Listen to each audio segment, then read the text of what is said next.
does this celebration came from? His story tell we for say that this celebration starts in Rome. The root of this celebration is start from a pagan celebration.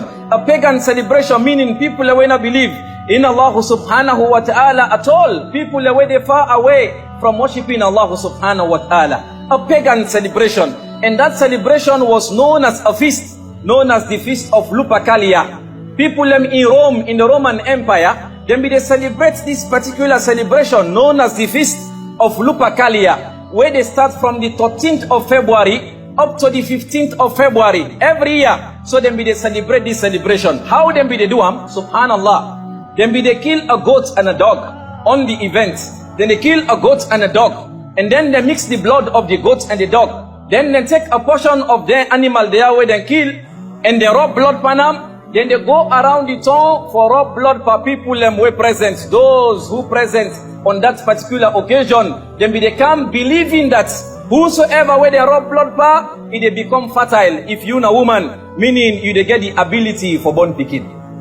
So the woman then be they to line, then they come online, then they wish for the blood because they believe that it is only when they rub the blood by you, that is when you they get the ability for born picking. Subhanallah. Look at how this particular celebration started. And then the young boy then they come rubbing blood per woman them. Subhanallah. Not only that, within this celebration, waiting with the happen, then they do a raffle draw. Waiting at the raffle draw. Then they write the name of women, all the young girls, subhanallah, that are still single. Then they write their names them and then put her inside a container. Then they invite all the young boys that were not married. Then they ask them, say, go and take one name from the container. This young boy, they come, or more, then they come. Then each one, they take a name from the container. When you open any name where he meet up, then they pair around with that woman there. Subhanallah. Then they pair around with that woman. They say, sis, now this woman in name now you take, we don't dash you this woman. For the 13, 14, 15 of February, you can enjoy this woman as much as you can. Do exactly what you want to this woman. Subhanallah. It's a lover's moment. Una exchange love in haram. Subhanallah. Imagine making a woman as raffle draw. Subhanallah. Making women as raffle draw. What a high level of sin. May Allah subhanahu wa ta'ala grant you guidance. This was the practice in that particular feast. So then one day when they peer inside this haram, then they stay together, then they continue for enjoy the lovey-dovey of the moment. There are times after the moment, they go apart.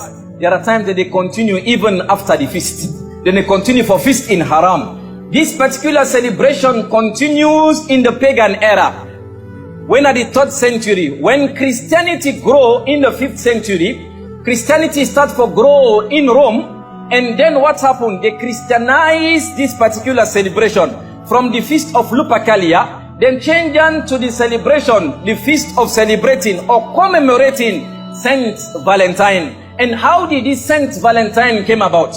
It is reported that in the Roman Empire, there was a king known as Claudius II. Claudius II. He was a very tough and rough king. And he was an emperor where he want for win many wars. But he gets a challenge, and we all know in those era, you get the Roman Empire and the Persian Empire. These were the two greatest empires at that particular moment. So in Rome, they want to get more armies. They want to get more soldiers in the army. Subhanallah. Then they refuse. Why? Then they afraid for die. And some of those who joined the army were married. They also afraid for die. They not be the effect actively during the war front.